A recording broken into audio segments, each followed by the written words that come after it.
Hi, I'm Deous. Today we're going to talk about the Adobe CS5 program Onlocation. Adobe Onlocation is a powerful cross-platform recording and monitoring system that allows the filmmaker, amateur or professional, to work faster and more efficiently. For this tutorial, I will start by explaining some of the components prior to showing you and demonstrating the function of this program. To the top left is the viewfinder for live, in-recording, visual mode, and then also post editing. Down here you see this is the video input meter. You have your sound meter on the left hand side. The box on the top is your histogram or light meter.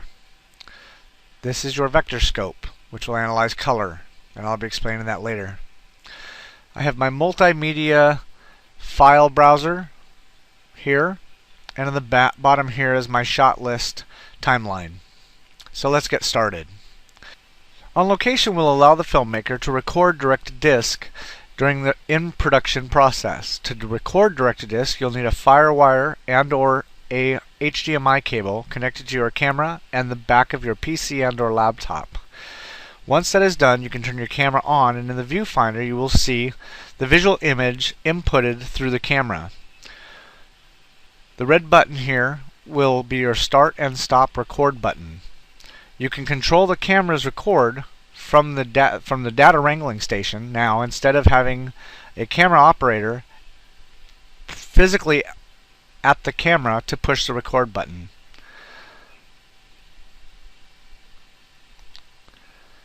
For this demonstration, I'll be showing the post-production process for setting up shots and setting up a shot list for this program.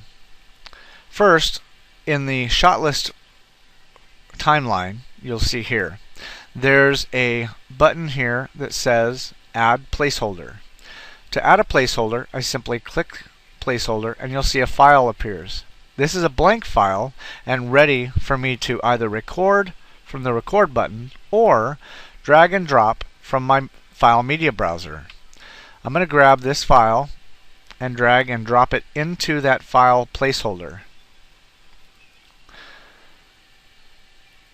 I'm going to access that file now and make sure that it is adequate for our uses. It is. Excellent. Okay. So this is a project we shot about 3 weeks ago. It was shot on green screen, and this is Diane Matson, and she does a program called Dr. Seuss Storytelling, and we are building for her some demo reels that the schools can go and access and see what she does online. Okay, so we shot on green screen here. Now, one of the things that Onlocation has is we talked about the histogram.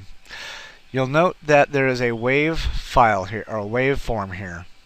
And in the center, there's this green kind of blobby thing. The green thing is my representation of Diane herself, and the waveform is the light that is actually on the screen. If you note on the right hand side, the wave dips down and then bounces back up. This section of the histogram is the representation of this section of the green screen. This little blip here is the edge of our green screen.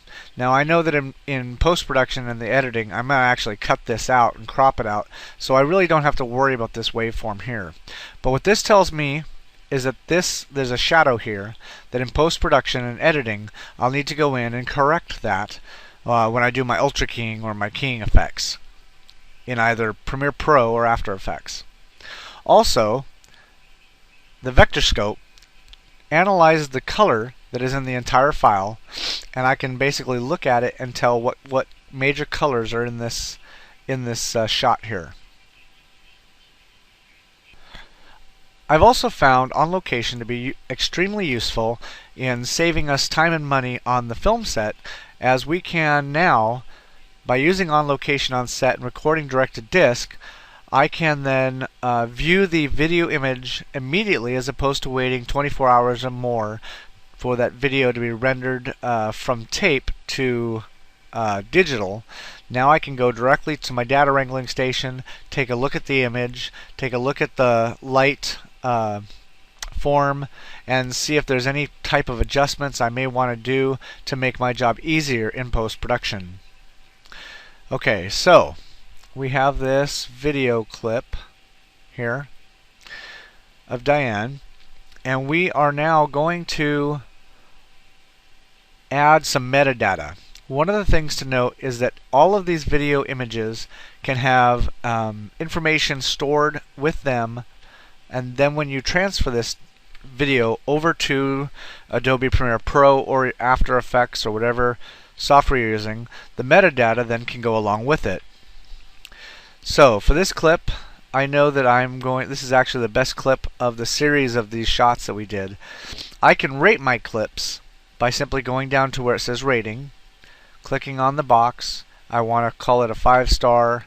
It's good. And that data will then transfer, so I know this is my #1 choice clip for this project. I can also add comments by going to the media browser section, and here I can add a variety of different comments. I can go to my quick comments and add a comment. So let's call this a good take, and click input. You'll note that there's a marker now here on the left hand side where that comment will be added.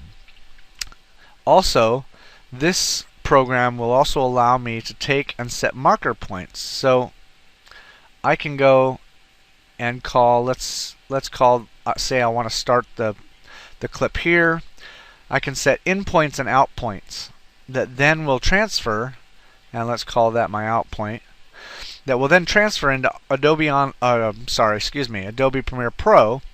When I transfer this file into my timeline in Adobe Premiere Pro, it will then start at this point here as opposed to all the way here. So I can literally cut off all of the excess data that I don't need or don't want before I'm setting up my shots in the video editor.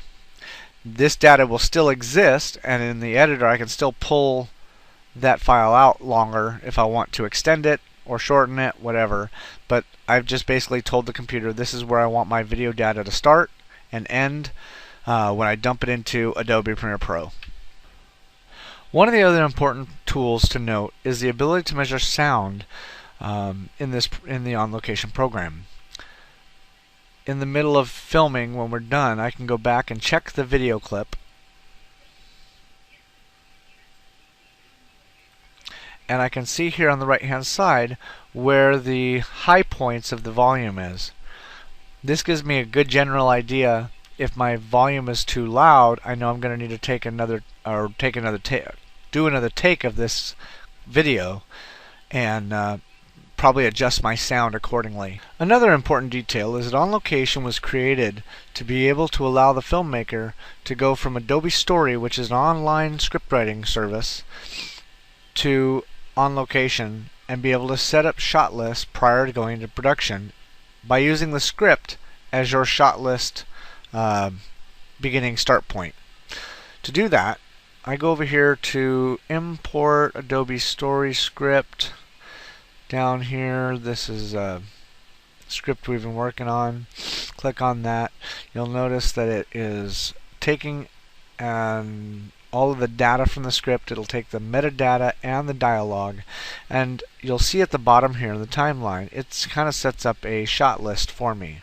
Now, a lot of these are basically scene placeholders. Within the scene, however, I can add a shot by simply clicking on the scene that I want, going to add a shot, say shot 2, come over here and have that placeholder, click that. Alright. Then that placeholder can be reserved for when I get into production and shoot day. I know that this shot is saved for something specific. Normally, instead of like I put here shot 2, you'd actually put the name of the shot or the angle or whatever you want the metadata to be on this. and then you label the shot number actually here. Okay, you can put a description. Let's say it's a high wall. High wall crane shot. So I excuse me. I've gone in here and even labeled it as a crane shot. That way I know that when I get to this shot, that the crane that I'm going to be using for this shot is needs to be present on set. Comment, I can put a comment in there, whatever the comment is, obviously rating, all that stuff. And then I can take this and I can place it wherever I want it within this within the timeline of the shot list. So that's basically it for my tutorial of Adobe Onlocation. I hope you've enjoyed yourself. If you have any other questions about Adobe Onlocation, you can go to the Adobe website and take a look at their tutorials videos. And they have other videos that go far more into depth on other aspects about this program. That's Onlocation. I'm Deous. Thank you for watching. See you next time.